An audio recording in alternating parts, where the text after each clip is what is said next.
24장 13절에 이렇게 시작돼요. 다 같이요. 시작. 그날에 그들 주 둘이 예루살렘에서 25일이 되는 엠마오라 하는 마을로 가면서, 여러분 지도를 보시게 되면 이 엠마오는 예루살렘에서 한 11km 정도 되는 가까운 거리죠. 그렇지만 여기서 김포공항까지가 16km더라고요.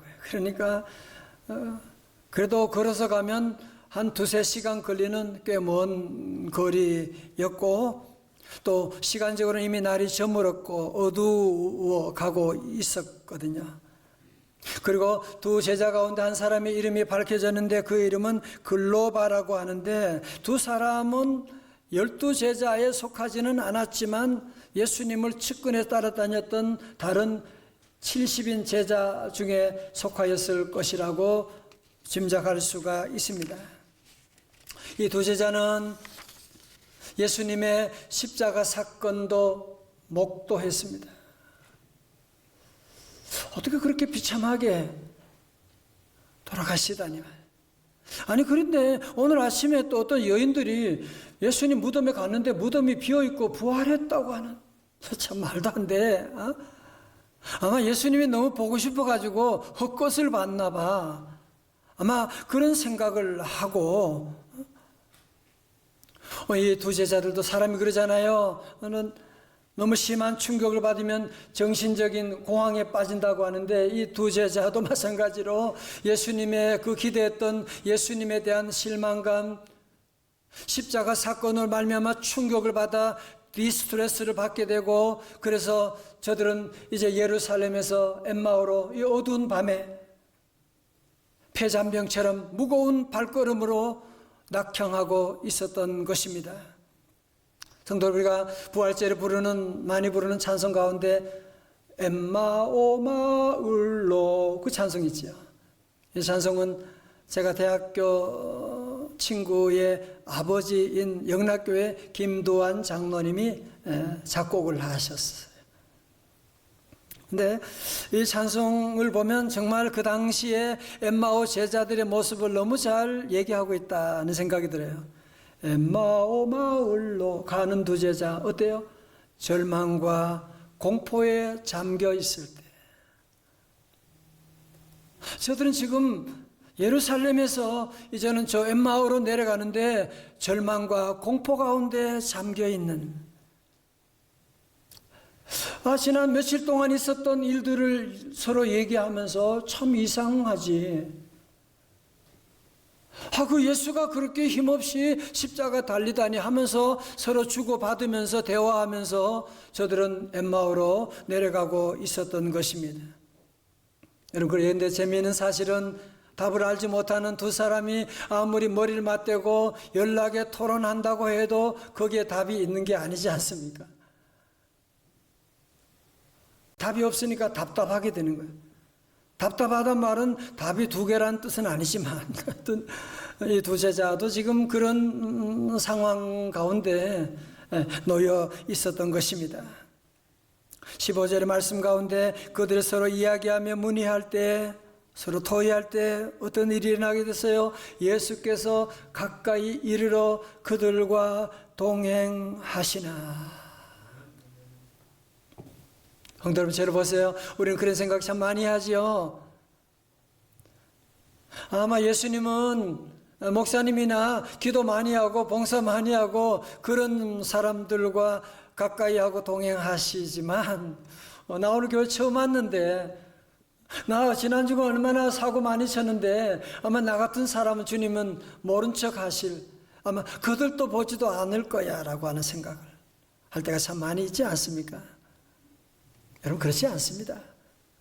우리 부활의 주님은 우리가 믿음 생활하고 예배 잘 드릴 때도, 봉사하고 전도할 때도 주님 우리와 동행하시지만, 때로 우리가 믿음을 저버릴 때가 있고, 때로 우리가 예루살렘을 떠나고 교회를 떠나 저 엠마오로 내려갈 때가 있고, 실패하여 혼자 눈물을 흘리며 방구석에 있을 그런 때도 있지만, 그때도 부활의 주님은 우리를 찾아오시는, 여러분, 지난주 말씀도 디베라 바닷가에 절망 가운데 내려갔던 베드로와 다른 제자들 주님은 찾아오시고 오늘 이 아침에도 부활의 주님 저와 여러분들 가정가정마다 찾아오시는 줄로 믿습니다. 여러분 지난 3월 특별 새벽 집회 주제 혹시 기억나시나요? 지난주도 잘 모르겠는데 또 목사님 기억하지 못해도 괜찮아요. 기억나십니까? 괜찮아요. 실수해도 괜찮아. 넘어져도 괜찮아. 몰라도 괜찮아. 여러분, 우리 부활의 주님은 오늘 저와 여러분 향해서 찾아오사 애폭해 하시고 판단 중지하시고 절망 가운데 있는, 낙심 가운데 있는 저와 여러분 한 사람 한 사람, 저 예배 뒤에 구석에 앉아서 있는 성도 한 사람 한 사람, 가정에 있는 엎드려 있는 여러분 한 사람 한 사람 부활의 주님은 친히 찾아오시는 줄로 믿습니다. 근데 참 안타까운 사실은요, 16절에 어떻게 됐어요? 그들의 눈이 가리워져서 그인 줄 알아보지 못하거늘. 여러분 거의 11km 되는 두세 시간의 거리를 함께 오면서도 그 부활의 주님을 알아보지 못했다. 정말 기적과 같은 일이 아닙니까? 여러분 그러나 사실은 우리도 그럴 때가 많거든요. 여러분 지금 우리가 모든 거 다 보는 거 아니잖아요. 우리도 어떤 문제에 집중하게 되면 다른 것을 보지 못하는, 염려 근심 가운데 빠져 있으면 중요한 것을 보지 못하는, 어떤 사람은 사랑하는 아내와 함께 살면서 남편과 있으면서도 남편을 잘 보지 못하는, 알지 못하는 사람들이 얼마나 주변에도 많이 있습니까? 우리는 문제에 집중하게 되면 볼 것을 보지 못하고 판단력이 흐려질 수밖에 없거든요. 자 그러면 오늘 왜 두 제자는 왜 저들의 눈이 가리워지게 됐느냐? 왜 그랬을까요? 21절의 말씀 보면 저들은 그런 얘기하죠. 우리는 이 사람이 우리를 속량할 자다, 이스라엘을 구원할 자라고 바랐노라. 과거형이에요. 다른 말로 하면 예수가 우리 민족을 로마의 압제 가운데서 구원할 정치적인 메시아로 바랐었는데, 그만 십자가 달려서 힘없이 돌아가시는 것 보면서 민심이 완전히 돌아서게 된 거예요. 내가 괜히 따라다녔잖아. 그자가 우리를 속였잖아. 도리어 이 배반감 가운데 저들은 절망 가운데 엠마오로 내려가고 있었던. 여러분 보세요. 잘못된 믿음을 가지니까 눈이 가리워지게 된 거예요. 눈이 가리워지니까 부활의 주님을 보지 못하게 된 거예요. 부활의 주님을 보지 못하니까 저들은 낙심 가운데, 절망 가운데 내리막길 인생이 되고 말았던 것입니다. 17절에서 예수님께서 너희가 길가 가면서 주고받는 얘기가 뭐냐고 물어보시니까 글로바라고 하는 똑똑한 제자가 그러는 거예요. 당신 예루살렘에 체류했던 것 같은데, 아니 거기서 있었던 일을 모른다니 당신만 모를 것 같는데 정말 답답한 사람이구만. 그러면서 18절부터 24절까지 십자가와 부활에 대해서 청산유수로 설명하고 있어요. 문제는 뭐예요? 이 두 사람 문제가 뭐예요? 예수님의 십자가도 알고 부활도 알지만 저들은 부활 신앙을 갖지 않았다고 하는 사실. 부활 신앙을 갖지 않았기 때문에 저들은 결국은 내리막길 인생이 될 수밖에 없었다는 것이거든. 성도님 저를 다 보십시오. 오늘 저와 여러분도 마찬가지예요. 내가 교회 열심히 다녀도, 내가 예수님의 부활절 내가 10번 20번 지나고 십자가도 알지만 그것을 내 마음속에 믿지 않고 내가 고백하지 않고 나간다면 우리의 삶도 어때요? 늘 엠마오로 내려가는, 늘 절망과 공포 가운데 살아갈 수밖에 없는 우리의 삶이 될 수밖에 없을 것입니다. 자, 여러분 이때 우리 예수님께서 부활을 믿지 못하는 저들, 답답한 저들에게 부활을 쉽게 알 수 있게 하는 방법이 있지 않겠어요? 예수님이 도마에게 보여준 것처럼, 야, 너 내 손에 못자국 봐. 내 옆구리 창자국 봐. 그러면 간단하게 끝날 문제인데 우리 주님은 여기서 저들에게 하나님의 말씀을 성경 공부를 시키는 거예요. 설교 말씀을 길게 하시는 거예요. 27절에서 이에 모세와 모든 선지자의 글로 시작하여 모든 성경에 쓴 바 자기에 관한 것을 자세히 설명하니라. 자, 여러분 들어보세요. 왜 우리 주님은 자꾸 말씀을 이렇게 풀어가지고 성경 공부시키는 겁니까? 그것은 저들이 주관적인 기적신앙이 아니라 객관적인 말씀신앙을 갖기를 원했던 것이 때문에 그런 것이거든요. 여러분, 우리의 주관적인 경험, 내가 병고침 받았다, 대단한 경험이지만 그런 경험들은 사라지게 되는, 보리떡 5개 물고기 2마리 5병 2의 기적을 체험했던 제자들, 예수님께 기대하고 따라다녔지만 예수님 십자가 앞에 저들 모두가 도리어 저들은 예수님을 십자가에 못 박으라고 소리치고 말았던 사람이 아니겠습니까? 저도 우리 성도들 모두가 기적신앙이 아니라 말씀신앙을 갖기를 주의 이름으로 축원합니다. 여러분, 그래서 말씀을 자꾸 배우셔야 돼요. 말씀을 자꾸 들으셔야 돼요. 그래야 말씀이 우리의 삶의 기준이 되고 다시 엠마오에서 일어날 수가 있거든요. 31절에 그들의 눈이 밝아져 그인 줄 알아보더니, 주님 말씀 듣는 순간에 저들의 영적인 눈이 밝아지게 되었어요. 예수는 그들에게 보이지 아니하시는지라. 32절 다 같이 또 볼까요? 시작. 그들이 서로 말하되 길에서 우리 속에서 마음이 뜨겁지 아니하더냐 하고. 아멘. 그렇습니다. 부활신앙을 갖기 전에는, 부활 지식만 가졌을 때는 저들의 마음이 냉랭했어요. 그렇지만 부활의 주님을 만나고 부활신앙을 가지게 되니까 저들 가슴이 뜨거워지기 시작했습니다.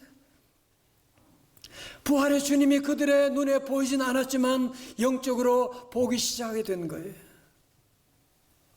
성도 여러분, 그런 얘기 많이 들으셨죠? 우리의 체온이 1도만 내려가도 면역의 30%가 떨어진대요. 암세포가 증식할 수 있는 좋은 환경이 된다고. 그러나 체온을 1도만 높여도 스트레스에 강해지게 되고 병들지 않는 건강한 몸이 될 수 있다. 일반적으로 다 얘기하는 사실이지 않습니까? 1도밖에 안 되는데 말이죠. 여러분, 마찬가지인 거 아세요? 영적인 온도가 내려가게 되면, 냉랭해지게 되면 이 체온 내려가는 것과 비교가 안 돼요. 목사님 또 맨날 엠마오 얘기 또 하잖아. 말씀 들어도 감동이 없고 찬양 대 찬양, 그게 그거고, 예배 가운데 감격이 없고 마음은 점점 차가워지게 되고 교회 오는 것이 점점 힘들어지게 되고, 여러분 영적으로 점점 가슴이 차가워지게 되면, 영적인 온도가 내려가게 되면 온갖 마귀 사탄이 아무것도 아닌 내리막길에서 오르막길로 올라가게 된 것이고 저들의 삶의 방향이 바뀌게 되었다고 하는 사실이거든요. 보세요. 33절에 곧 그때로 일어나 예루살렘에 돌아가 보니 11 제자 및 그들과 함께한 자들이 모여 있어. 여러분, 지금 다시 말씀드리지만 지금 때가 언제라고요? 해가 저물어 가는 거예요. 벌써 2-3시간 지났으니까 밤이 깊어가고 있는. 그러니까 부활의 주님을 만나기는 만났지만 벌써 늦었잖아. 그래서 저들은 집에 돌아가서 기분 좋게 잠을 자고, 그리고 아침에 일어나서 밀린 일을 하다 보니 그냥 그랬더라. 대부분의 많은 사람들이 은혜 받아도 그냥 그렇게 끝나버리는, 사라져버린 일이 많은데 오늘 2 제자는 밤중이에요.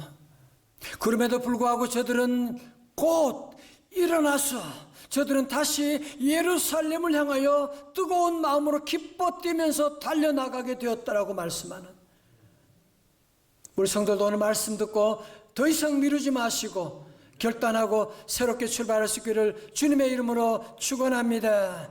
여러분의 삶의 방향을 바꾸고 디스트레스가 아니라 이제는 유스트레스로 바꾸고 십자가 신앙으로 다시 일어나야만 합니다. 그래서 저들이 예루살렘에 가보니까, 다락방에 가보니까 제자들이 그곳에 있는 거예요. 그러면서 하는 말이 34절에 말하기를 주께서 과연 살아나시고 시몬에게 보이셨다는지라. 이때 헐레벌떡 달려온 저들도 뭐라고 그랬겠어요? 그리고요 우리도 엠마오에 내려가다가 부활의 주님 만났거든요. 할렐루야. 그러는데 여러분 36절에 그때 엠마오에 내려가다가 만난 부활의 주님이 보이지 않았다고 하는데요, 다시 그 주님이 저들 가운데 오셔서 하시는 말씀이 너희에게 평강이 있을지어다. 샬롬 하고 주님이 인사하셨다는 거예요. 자, 오늘 저는 아침에 부활신앙으로 살아갔던 한 증인을 여러분에게 소개하려고 합니다. 여러분 다 잘 아시는 분이실 텐데 1968년 스웨덴에서 태어난 레나 마리아입니다. 그녀는 두 팔이 없어요. 그리고 한쪽 다리는 30cm 정도고 오른쪽 다리만 정상으로 태어난 중증 장애인입니다. 이런 중증 장애에도 불구하고 18살이 되던 1986년에 스웨덴 보리에서 열린 신체 장애자 세계 수영 선수권 대회에서 50m 배영에서 금메달을 목에 걸었어요. 어려서부터 음악을 좋아했던 그는 스톡홀름 음악대학 현대음악과를 졸업하였습니다. 그분이 쓴 수기 발로 쓴 내 인생의 악보라고 하는 책은 스웨덴은 물론 전 세계 베스트셀러가 되었거든요.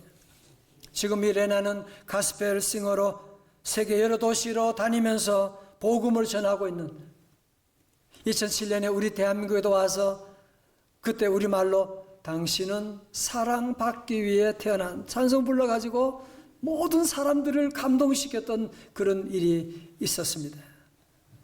자, 여러분 그렇다면 이렇게 중증 장애를 가진, 한번 여러분 생각해 보세요. 아니 여러분 가정에 이런 자녀가 태어났다. 혹시 여러분 이런 아픔을 가지고 태어났다면 어떻게 이런 기적적인 인생을 살아갈 수가 있겠습니까?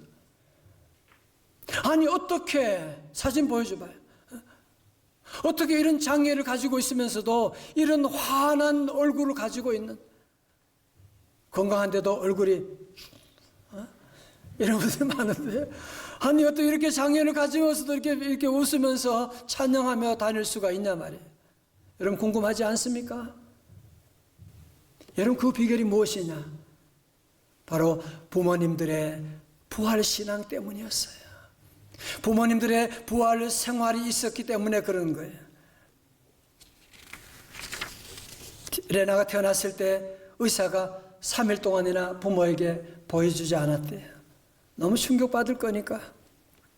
그래도 어머니가 졸라가지고 빨리 아기 좀 보여달라고 그러니까 아기를 데리고 왔는데, 여러분 그 얘기를 하고 엄마가 얼마나 울었겠습니까? 이렇게 장애를 가지고 오는 아기도 너무너무 불쌍하고, 그리고 이 아이를 어떻게 받아들여야 될지 너무너무 힘들고 정말 대성통곡을 하고 있었는데, 그때 마음속에 성령의 놀라운 위로하심이 있게 되고 자기도 모르게 놀라운 고백을 했어요. 그 아기를 안고서 너는 하나님이 보내신 아기야. 너는 하나님이 보내신 아이야. 그러는데 그 아기가 까르르 웃더래요. 기다렸다는 듯이. 이 엄마가 남편을 불러서 여보, 이제 우리 아기 장애인 센터 맡기지 말고 우리 집에서 우리가 기릅시다. 정말 아름답게 하나님의 딸로 잘 길러봅시다. 여러분 그래서 이 딸이 자신감 있게 자라고 밝게 자라게 되고 건강하게 자라게 되고 세계 다니며 복음을 증거하는 싱어로 살 수 있게 된 것이고, 근데 초등학교 들어갔을 때 어느 날 집으로 돌아오는 레나의 얼굴이 너무 시무룩했어요. 엄마가 조심스레 다가가서 물어봤대. 레나야 왜 그래, 무슨 속상한 일이 생겼지? 엄마 왜 나는 친구가 없어요? 왜 나만 친구가 없어요? 그때 엄마가 그 딸을 가슴에 부둥켜 안고, 레나야, 왜 너에게 친구가 없다고 생각하니? 너에게는 누구보다 더 좋은 친구가 계셔. 그는 너를 절대로 떠나지 아니하는 분이야. 너와 함께하는 분이야. 그 사람이 누군데, 엄마? 엄마는 그때 말했어요. 그분이 바로 예수 그리스도셔. 예수님이 너를 너무너무 사랑하시고 너와 함께 하시고 그분은 영원히 너를 떠나지 않아 너를 도와주셔. 어떻게 보면 믿을 수 없는 말이었지만 레나 마리아는 그 어머의 말씀을 아멘으로 받아들이고, 다 같이 아멘. 정말 부활의 주님이 나와 함께 하신다고 하는 그 믿음을 가지고 열심히 공부하고 열심히 살아가면서, 아, 예수님이 나와 함께 하시고 예수님이 내 친구가 되시지. 레나 마리아는 후에 이렇게 말했습니다. 누군가 나에게 예수님이 부활하셨고 지금도 살아계시다고 하는 증거를 보여봐. 그렇게 물어본다면 나는 나의 약한 육신과 날마다 주님을 찬양하는 나의 입술을 당당하게 보여줄 거예요. 성도 여러분, 저를 잘 보십시오. 만약에 이 레나 마리아가 부활신앙이 없이 살았다면, 그 부모가 부활신앙이 없이 이 딸을 키웠다면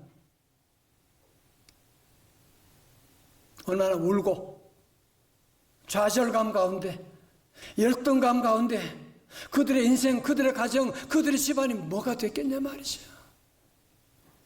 사랑하는 성도 여러분, 이제 우리도 느낌이 아니라 말씀을 붙잡으시기를 주의 이름으로 축원합니다. 오늘 저와 여러분에게도 필요한 것은 기적이 아니라 우리에게는 부활 신앙을 여러분이 갖는 것입니다. 우리 성도들의 삶 가운데도 비록 여러 가지 많은 어려움이 오고 코로나19로 아프고 가정 문제, 자녀 문제 있다고 할지라도 우리 성도들은 우리 안에 영적인 온도가 내려가고 있는 심각한 문제를 여러분이 직시하고, 주여 내 안에 영적인 온도를 다시 뜨겁게 하여 주옵소서.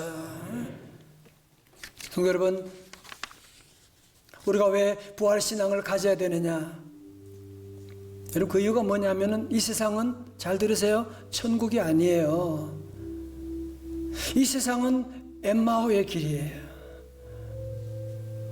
이 세상을 살아가는 동안에 엠마오로 가는 길 노래 가사처럼 끝없는 슬픔과 아픔이 앞길을 막으나, 여러분 그렇지 않습니까? 여러분 지난 주간만 해도 끝없는 아픔과 슬픔이 우리 앞을 막고 있는, 어떻게 우리 집에 그런 아픔이 올 수가 있습니까? 자주 나 자신에도 절망할 때가 많고, 내가 왜 이러지? 우리 가정에 많은 재정적인 여러 가지 많은 자녀들 문제, 건강의 문제, 여러분이 사는 동안에 끝없는 슬픔이 우리 앞을 막고 있지 않습니까? 그러나 우리 성도들은 거기서 끝나면 안 돼요. 주께서 우리에게 나타나시사 새 소망 주심을 믿습니다. 그렇습니다. 우리 성도들 사는 동안에, 그래서 우리는 아무리 어려운 환경, 레나 마리아 같은 아픔이 온다고 할지라도 우리는 늘 믿어야 돼요. 부활의 주님은 살아계신다. 부활의 주님은 나와 함께 하신다. 부활의 주님은 나를 사랑하신다. 나도 부활하리라. 할렐루야. 우리 성도들 모두가 이제는 영적인 온도에 민감하셔야 돼요. 자꾸 냉랭해 가는 것을, 여러분이 1도 내려가는 것을 우습게 생각하면 면역력 30%가 떨어지는 거예요. 이제 우리 모두가 다시 한번 이번 주에는 여러분이 이 믿음의 영적인 온도를 높이기 위해서 여러분이 무엇을 하시겠습니까? 너무 대단한 거 결정하지 말아요. 영적인 온도 1도만 높이셔도 돼요. 성경 안 보시던 분은 이번 주에 한번 읽어봐요. 하루에 2절만이라도 읽어봐요. 기도 안 하시던 분은 새벽 기도 한 번만이라도 한번 나와보세요. 여러분이 어떻게 하든지 영적인 온도를 여러분이 높여 나가게 되면 어떤 시험이 와도 그게 시험이 안 되는 거예요. 다시 우리 모든 성도들 다시 한번 두 제자처럼 부활의 주님 만남으로 말미암아 이제는 엠마오로 가는 길이 아니라 이제는 내리막길이 아니라 오르막길, 부활의 주님과 함께 다시 한번 우리 모두 힘을 내어서 예루살렘을 향하여 부활의 증인된 삶을 살아가는, 부활의 증인되는 삶 살아가는 레나 마리아 같은 귀한 가정 성도들 다 되시기를 주님의 이름으로 축원합니다. 기도하시겠습니다. 아버지 하나님, 엠마오로 내려가는 두 제자